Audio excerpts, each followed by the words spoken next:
Whether it is night or day, once the downed pilot is sighted, his bearing and distance are communicated to bridge and to CIC for plotting. Lookouts must keep the pilot in sight at all times or he may be lost.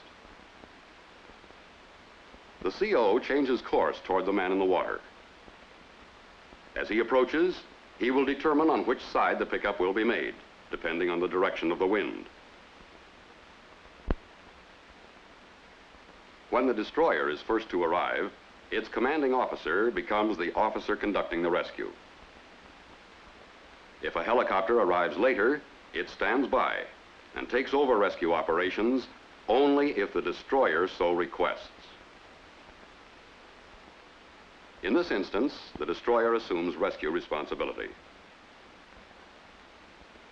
The approach to the pilot in the water is made so that the ship is stopped with the pilot alongside the bow. The destroyer is then in position to carry out the rescue. The order to put the swimmer in the water is relayed.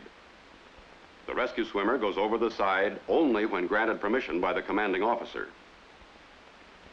He is lowered away on the same rescue sling that will be used for hoisting the pilot aboard. And his own line is attached to a harness strapped around his waist. The lines used should be strong, lightweight nylon to avoid fatiguing the swimmer. Line must be paid out and slack taken up as needed, for too much line or too taut a line only hinders the swimmer in the water. And while one swimmer goes out, the other stands by, ready to assist. No two rescue situations are alike.